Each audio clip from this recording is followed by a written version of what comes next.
Okay, I wanted to put a quick video together here. I kind of just threw something together, and I want to give you an understanding of something that's really important, and I think it's one of the most important aspects of just being healthy and that's making sure that we're getting the protein that we need to sustain ourselves and the muscles that we have. And if you're looking to kind of tone and build muscle, learning how to properly eat so you can do that as well. So,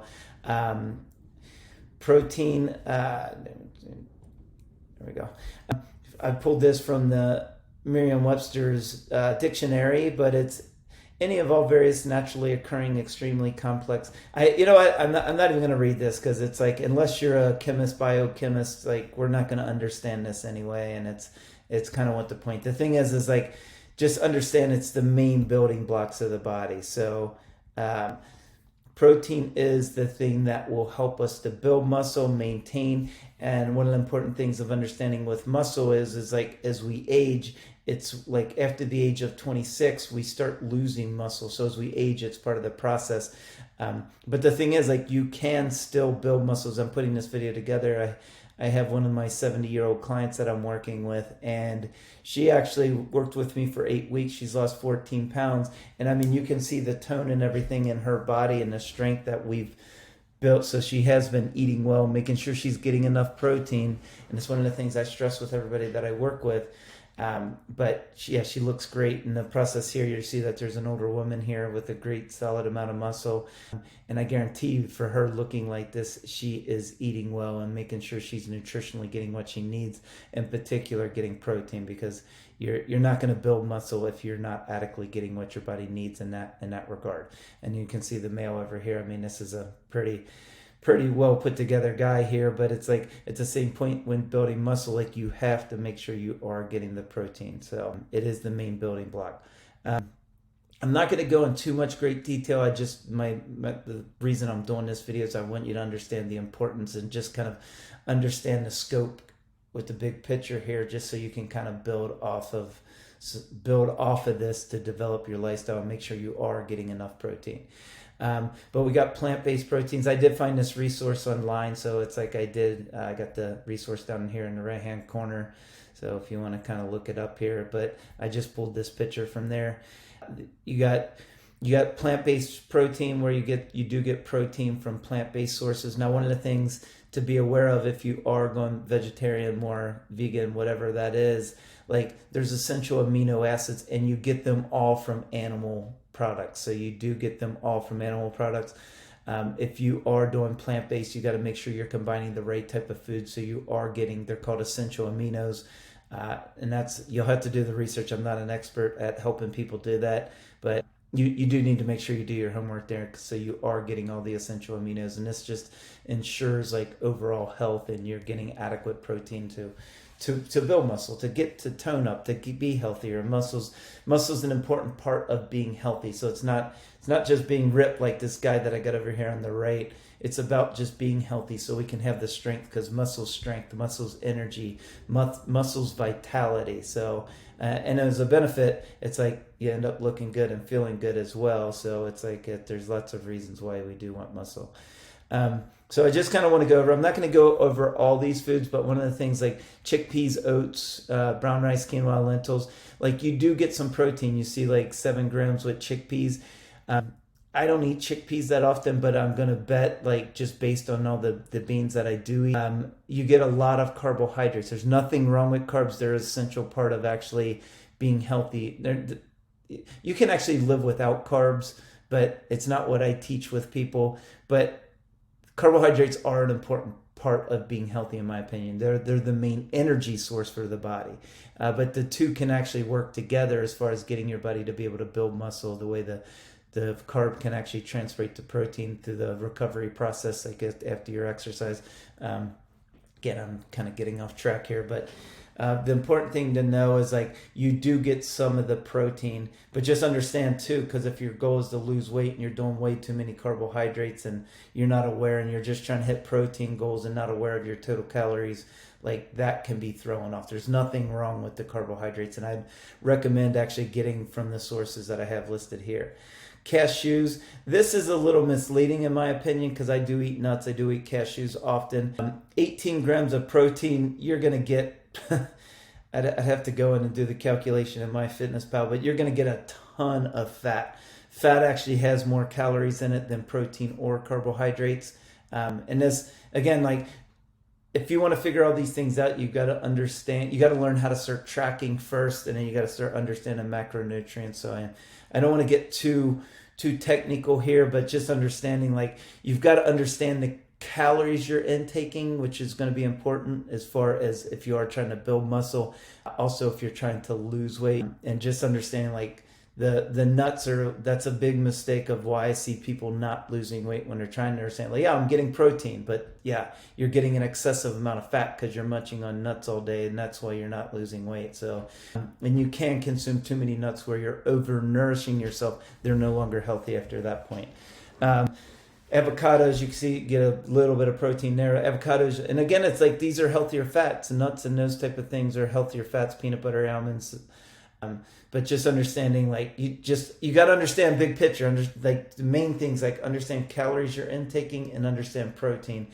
I think that's a good basis of where to start. Using MyFitnessPal is what I recommend for people to use, and it really doesn't matter. Use whichever one that you want. Broccoli, spinach, like greens, you do get little bits of protein in there as well. Like, broccoli is one you actually get a little bit more protein. Spinach, you do get a decent amount too. Edamame, I mean, you throw that in the category of beans, but protein sources, one of the important parts. I recommend, if, like, when you're getting it from animal sources, to get it from leaner cuts of meat, chicken breast, turkey breast, the leaner cuts of meats. It's better there. You're going to get more protein that way. You get less fat. I do feel it's better to get your fats from, like, avocados, coconut oil, those type of things. Some of the nuts are nuts, and that's where I try to get the majority of my fats as well. So try to do leaner cuts of meat, in my opinion. But it's, again, understand the big picture, like, how many calories are you intaking and how much protein, because it's ultimately, I'll kind of give you calculations that you can focus on protein goals. And this is a learning curve, so you do have to learn this. This is not just a simple, hey, I'm going to figure out how much protein, because if you're eating a variety of foods, like, you do need to track. If not, you're not going to figure it out. Okay, so as far as pork chops, ribeyes, duck, I mean, you're going to get a ton of fat in these type of meats. And it's like, even ribeyes, I mean, that's something my family and I generally will do on Sundays when we do the ribeyes. And then, actually, I'm going to stay on track here. There's just so much I always want to talk about, just pointing things out to people. Just understand, like, ribeyes, you've got half fat to it's about equivalent fat to protein. So it's like, you do get a bunch of fat though. So leaner cuts of meats, like filet, is going to be better choices there. Top sirloin, for example. Milk, I'm not a big fan of dairy, but it's like, you do get some protein there. The milk industry has really, like, made us think, like, oh, we got to get protein from drinking milk. I mean, I don't tell people what you eat, whatever you want. I'm personally not a fan of dairy. You can do the research there and figure out for yourself. I do Greek yogurt, so that is something that I do almost daily to do, and I do get unsweetened, so I do get the plain kind. I put a few blueberries in it. Sometimes I do put half serving of nuts in it as well, just to get the healthy fats. But I track everything, so I have everything tracked. I have specific amounts that I'm hitting, which that does take work. I'm very advanced in my nutrition. I do work with a nutrition coach myself. And then cheese, like, and it's very misleading, like, as you look at these things, because again, cheese is I throw that into the dairy category. So I do eat it because I like it. So it's like, I don't follow, like, I like it. So it's like, I'm not 100% just anal about all this. I do eat some of the things I enjoy, but it's just learning how to eat the right balance. But 26 grams of protein here, that's going to be a huge amount of cheese.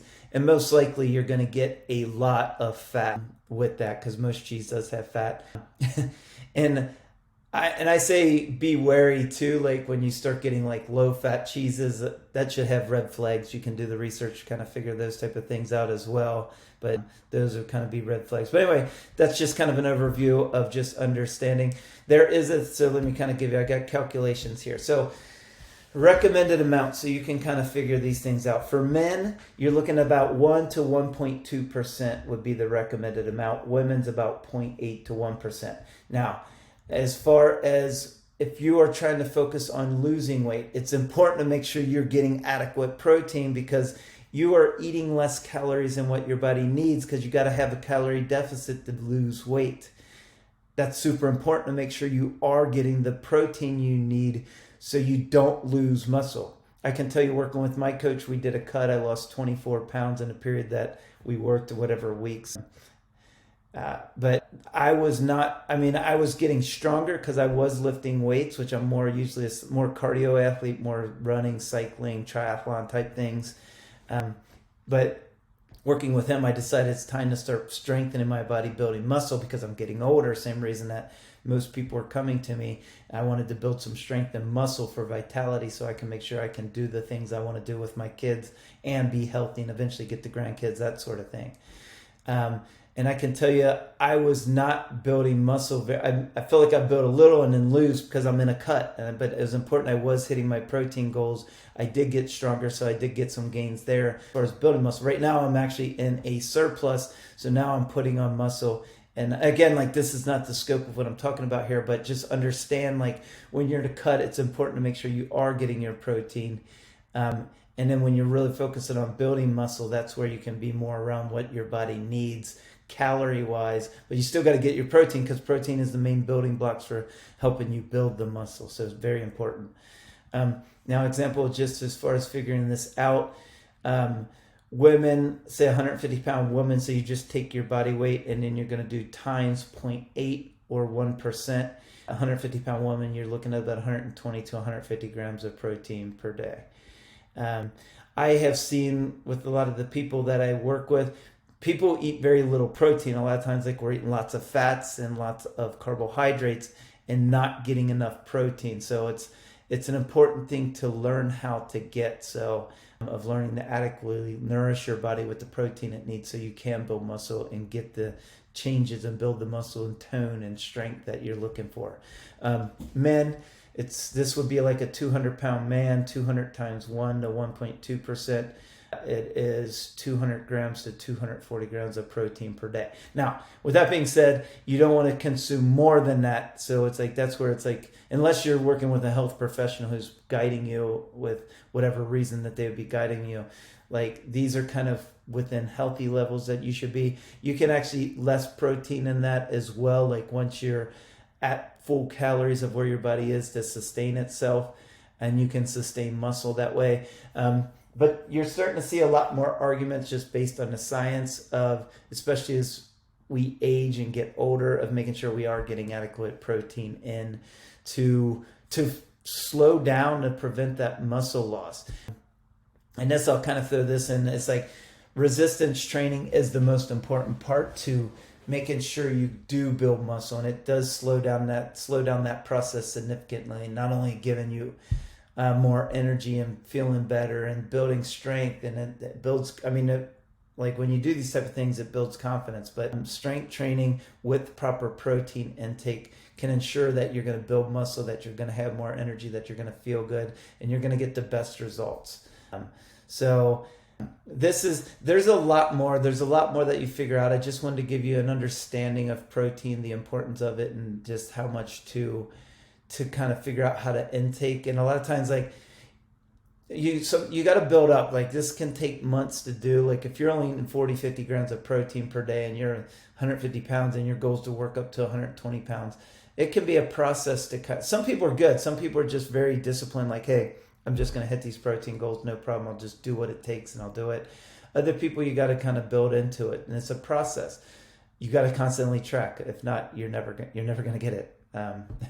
It's very complicated. So it's like, you need to be aware of what you're intaking. This is why I always stress the importance of tracking.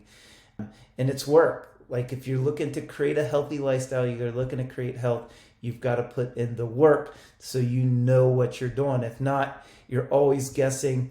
And there's a thing, like, even with business, it's like, what gets measured gets managed.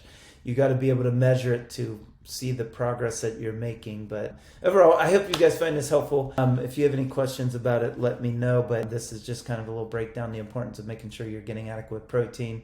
I didn't want to get too much into science of this, but it's just kind of just a general overview. And get my Fitness Pal, start tracking your food, start figuring out how much protein you're intaking, and just watch, like, see the changes. All right. So have an awesome day.